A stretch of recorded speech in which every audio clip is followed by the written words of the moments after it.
Débat du soir, bonsoir, j'espère que tu vas bien et que tout se passe pour le mieux pour toi. Direction TPMP pour répondre à la question fondamentale, voire le débat du soir. Un Français sur deux est pour l'immigration zéro. Checkons ça ensemble, mais avant ça, n'oublie pas, petit like et commentaire pour le soutien et le référencement, car ça me donne de la force.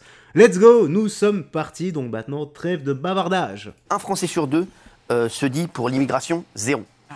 Est-ce que vous êtes pour l'immigration zéro? C'est la question qu'on vous pose ce soir, c'est le débat du soir avec Fabrice Divisio. Fabrice, t'inquiète pas, je sais que tu vas t'en sortir là-dessus. On parlera de la France insoumise tout plus tard parce que c'est insupportable. Êtes-vous pour l'immigration zéro? Non, non, non, non, non, non, non, non, non. Oui, Jean-Michel. Après, je pense qu'il y a énormément d'hypocrites autour de la table, mais on va les écouter quand même. Non, Isabelle Morini-Bos, non. Oui, mais moi, ce que j'aime pas, c'est quand Il y a eu une petite... on coupe totalement la possibilité d'accueillir des personnes qui viennent d'ailleurs, si elles sont véritablement en Il y a 50% des Français qui sont pour. On vous pose la question ce soir. Mais je ne suis évidemment pas pour l'immigration absolue et totale. Donc, dans certains cas, oui. Donc, c'est pour ça que législativement... Non, mais je vais poser la question, est-ce que vous êtes plutôt pour? Est-ce que vous êtes pour une immigration? Si c'était pas oui, non, un système binaire, j'aurais mis faut voir. Ouais, donc, non mais si, voilà, est-ce que vous êtes plus pour je suis pour une restriction, oui. Voilà. Contrôler, réduire drastiquement, oui. Ouais, non, mais c'est ça, oui. Ah oui. Immigration contrôlée. Réduire drastiquement, oui. Tout le monde est pour l'immigration contrôlée, tout le monde, mais voilà. Non, mais ce qui est intéressant, c'est qu'est-ce qui amène les Français à penser ça. Ce qui est intéressant, c'est 50% des Français. Voilà, et je pense que 50% des Français ne sont pas racistes et ne sont pas anti-étrangers. C'est juste la manière dont est gérée l'immigration et que la France est devenue une passoire et qu'il y a plein de gens qui viennent profiter de la France et foutre la merde. Évidemment, après une immigration zéro, c'est compliqué de dire ça parce que on n'est pas raciste. Il y a plein de gens qui viennent en France, qui font du bien à la France, qui travaillent, qui payent des impôts, et tant mieux pour eux. Et il y a aussi des Français qui s'expatrient à l'étranger, qui sont des immigrés, c'est pas des connards pour autant. Donc il faut drastiquement limiter l'immigration, être plus sélectif, mais c'est intéressant que les Français pensent à 48% qu'il faut arrêter complètement l'immigration. Gilles Verdet. Moi, je suis pour l'immigration. Donc je suis contre l'immigration zéro, notamment parce que... Vous êtes pour l'immigration à 100%. On accueille tout le monde. Moi, je suis pour... Vous êtes pour accueillir tout le monde. Bah, s'il faut dire ça, oui. Est-ce que vous êtes pour accueillir tout le monde? Bah oui, je le dis, j'ai pas de scrupule à dire ça. Là, je pense qu'il y a quand même un juste milieu.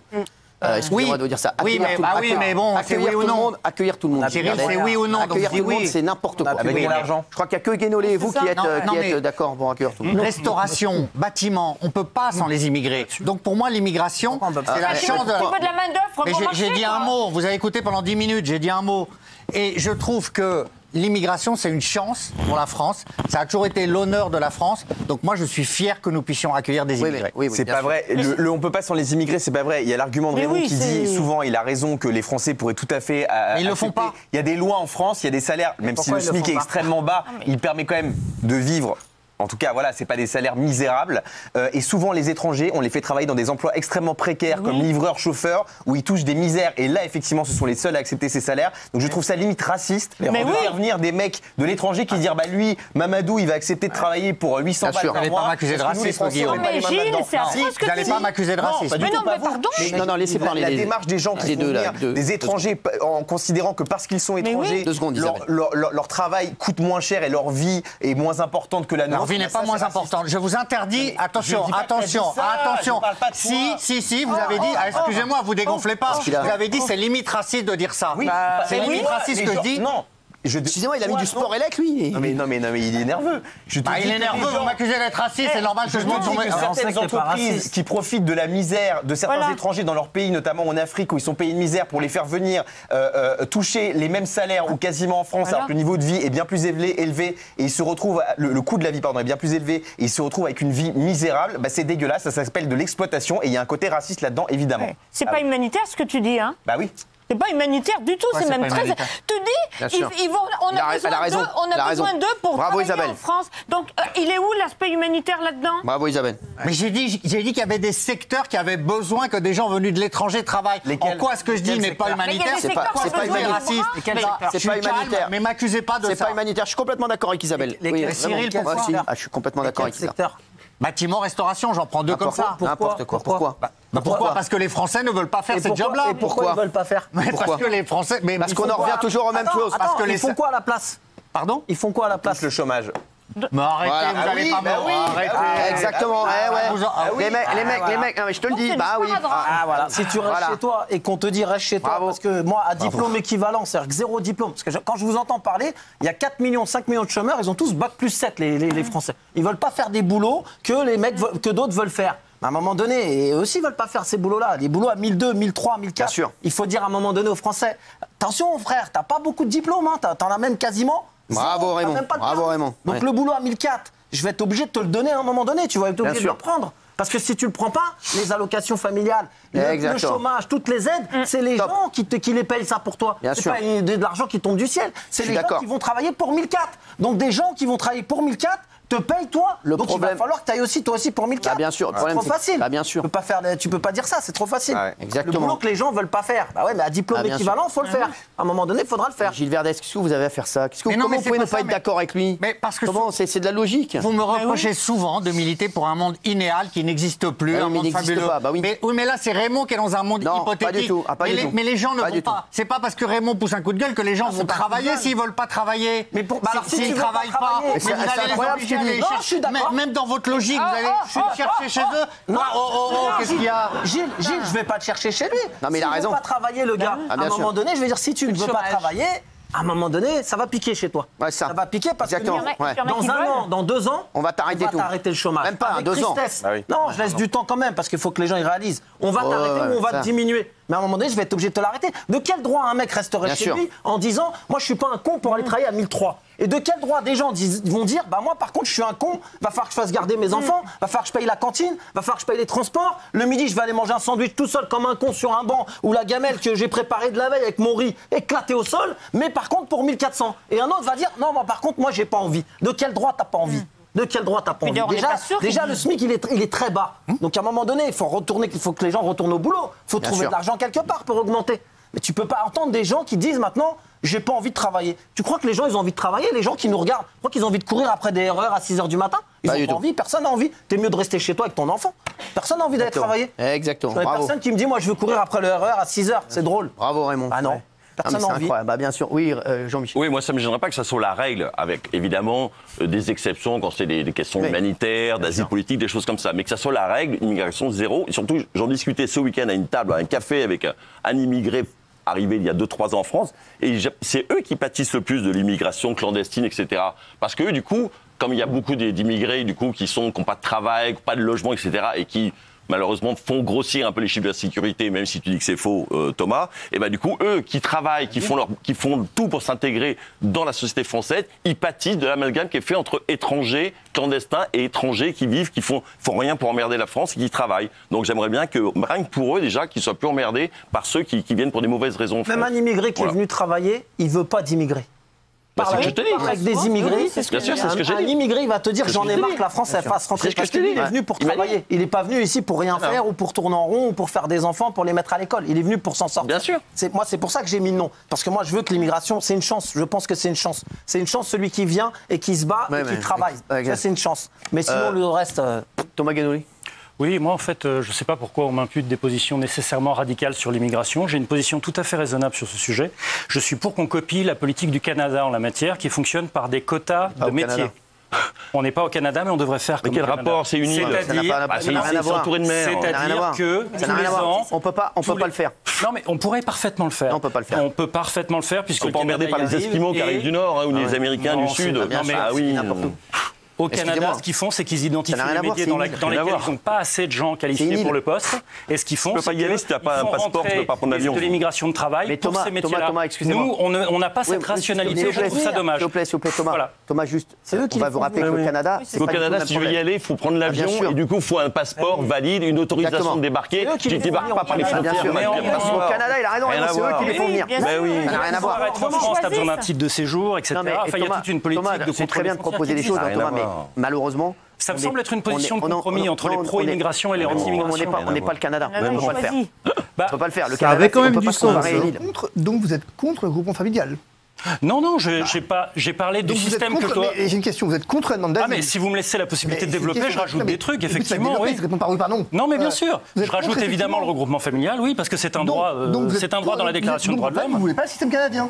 Si, le regroupement familial existe au Canada. On va expliquer pour la régie, parce qu'ils me disent que le Canada n'est pas une île. Non, mais que c'est une île, c'est-à-dire que c'est bordé par des mers, on ne peut pas y arriver. Le Canada n'est pas une île, on sait très bien que le Canada, c'est pas une île. En régie. C'est une métaphore. Mais bien sûr. Chez nous aussi, les solutions sont venues, vous le savez. On traverse pas la mer. c'est appliqué, je suis d'accord avec ça. Sénégal, Canada. Non, mais ils ont pris ça au premier degré. Oui, non, c'est une métaphore. Ah oui, c'est une métaphore, les gars. C'est-à-dire que le Canada. On n'y arrive pas en Zodiac. Ah oui, évidemment. Fabrice. Non, je crois c'est sur les réfugiés que je suis pour la colonne additionnelle. Merci, laissez parler M. Divisio, qui est très intéressant. Il y a un premier problème dans cette histoire. Vous avez dit, Guillaume, tout à l'heure quelque chose. Je ne suis pas raciste, moi, je ne suis pas favorable à l'immigration zéro parce que je ne suis pas raciste. Donc c'est intéressant de considérer qu'un pays qui voudrait dire, moi, j'ai une politique en matière d'accueil qui est une politique zéro, serait raciste. Mais le racisme, c'est la haine de l'autre. C'est pas effectivement une protection de ses frontières. La haine de l'étranger. Pas une protection. Je veux dire, où est-ce qu'il est écrit qu'un pays devrait forcément accueillir du monde? C'est un choix de politique publique. Où est-ce qu'il est écrit que ça coïncide au racisme? Moi, je trouve ça amusant qu'on entende souvent ça pour les gens qui viennent en France, que ce soit d'Afrique ou d'autres continents. En revanche, un Français qui va à l'étranger, c'est un expat. C'est pas un immigré. Non. Moi, j'ai été expat à l'étranger et je vous garantis que c'est pas ça. L'expat qui va à l'étranger, c'est parce qu'en général, il y va pour bosser de manière limitée. Et s'il est expat, il reste français et s'en va au bout d'un moment. Il a un projet sur place et s'en va au bout d'un moment. Mais maître, vous savez que c'est ce qu'on nous dit depuis 50 ans. À partir du moment où on a un débat sur l'immigration, on est tout de suite disqualifié. On est tout de suite raciste et facho. Malheureusement, on ne peut pas avoir un débat serein là-dessus, en fait. Si vous voulez, c'est ce qu'on essaie de faire ce soir, avoir un débat serein.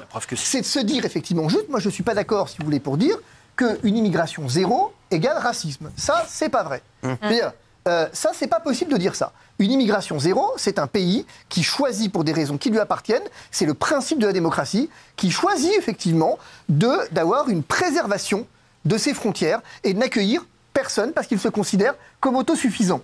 Est-ce que c'est bien? Est-ce que c'est mal? Ça relève des choix de politique publique. Et c'est pour ça, je termine juste là-dessus, qu'effectivement, on ne veut pas soumettre l'immigration à référendum. Parce que le jour où on soumettra l'immigration à référendum, on aura des surprises. Bien sûr, c'est sûr. Et on découvrira qu'en fait, c'est plus d'un Français sur deux qui veut plus d'immigrer. Et forcément, avec les anathèmes qui vont avec, et qui sont faciles, c'est ce que vous disiez, Géraldine, ces anathèmes, on va venir évidemment polluer le débat public en disant, si tu veux pas accueillir l'autre, t'es raciste. Non, je veux pas accueillir l'autre parce que je veux pas accueillir l'autre. Que ça relève juste d'un choix. Mais ça veut dire qu'un Marocain, un Algérien, un Sénégalais qui a envie de bosser en France, qui a envie de travailler, de se développer ici et de réussir, il peut pas venir. Ça veut dire que je suis souverain, ça veut dire que ça s'appelle la souveraineté. Je suis souverain chez moi et que si je décide temporairement ou définitivement de n'accueillir personne, ça s'appelle un choix souverain. Jean-Michel. Oui, ça viendrait à l'idée de personne de dire que les Australiens sont racistes. Mais il y a une émission sur les services d'immigration à la télévision qui passe tous les week-ends. Et dès que quelqu'un arrive, on n'est pas sûr qu'il vient ou pour du tourisme ou pour qu'il va passer 15 jours, il sort même pas de l'aéroport, il reprend l'avion directement. L'avion direct, c'est un vrai taré. Ils contrôlent l'avion direct, ils ont raison. Ils mettent des camps, les Australiens. C'est le principe de la souveraineté. Vous ne pouvez pas effectivement venir d'un côté dire que vous avez des États souverains et de l'autre leur dénier le droit de dire « moi, je ne veux pas, temporairement ou définitivement, d'immigration ». Point. Gilles Vernet. Alors, je ne suis pas du tout d'accord avec Maître Divisio. Ça me rassure. Vous dites « c'est pas raciste ». Ok, dont acte. Mais c'est xénophobe alors. Comment vous définissez xénophobie? C'est la haine de l'étranger, la xénophobie. Qui vous a parlé de haine? Excusez-moi, mais... Excusez-moi, si je ne veux pas vous accueillir chez moi, si je veux pas vous accueillir chez moi, je suis quoi? Je suis gilophobe? Non mais je suis quoi? Non mais, si je veux pas vous accueillir chez moi, je suis quoi? J'ai le droit? Non mais, dis-moi. Excuse-moi Gilles, mais c'est drôle. Excuse-moi Gilles. Je dis pas que je suis d'accord avec lui, mais c'est drôle. C'est drôle. Non mais, ça veut dire quoi? Où est-ce qu'il est écrit que je dois vous accueillir chez moi? Non mais, c'est pas ça. Mais quand vous n'accueillez l'immigration zéro étranger, c'est le repli sur soi. Non. Si vous voulez, c'est pas raciste, mais c'est de la xénophobie. C'est dire aux étrangers, restez chez eux. Mais temporairement ou pas, temporairement c'est bidon. Excusez-moi, mais qu'est-ce que vous faites du principe de souveraineté? C'est xénophobe. Est-ce que... Ah bon, la souveraineté c'est xénophobe? Ah oui. Donc la frontière c'est xénophobe? Voilà. Pardon? Donc les frontières c'est xénophobe? Vous avez la démonstration, Fabrice Divisio, regardez. Ce que vous dites aujourd'hui, c'est que fondamentalement, et à quel moment, j'ai une question, tiens, à partir de quand vous n'êtes plus xénophobe?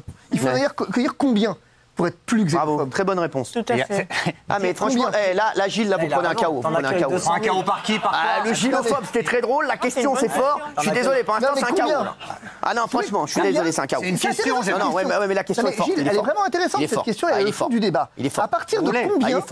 à partir de combien je ne suis plus xénophobe? Et vous voulez? On accueille 300 000. C'est une question intéressante. C'est le plus fort d'entre nous. Mais comment on n'a pas de quota? C'est le plus fort d'entre nous. Si j'en accueille il veut pas de quota, lui. J'en accueille 10 par an. Je suis xénophobe ou pas? Il va avoir des personnes malheureuses ici. On va les accueillir, ils vont être malheureux ici, mais Gilles Verdez, si j'en accueille 10 par an, est-ce que je suis xénophobe ou pas? Moi, je continue à dire qu'on doit accueillir vous savez même pas. du monde. Vous savez même pas ce que vous n'arrivez même pas à répondre à la question. Allez, on va voir. C'est bon, merci, parce que la question était très bonne, je ne savais même pas y répondre. Allez, merci. Êtes-vous d'accord? Oui, à 83,5%. Voilà, Gilles Verdez, merci. Allez, on se retrouve dans un instant. Fabrice Vizio, excellent. Encore une fois, gilophobe, je vais le garder. Franchement, c'était très drôle. Voilà. Qu'on soit d'accord avec lui ou pas, il est excellent. Bon, ben voilà, tu me laisses tes impressions dans l'espace commentaire, j'ai rien d'autre à ajouter, le débat durait environ 15 minutes, voilà. Prends bien soin de toi, des gens que tu aimes et que Dieu te bénisse, bye bye, fais très attention à toi.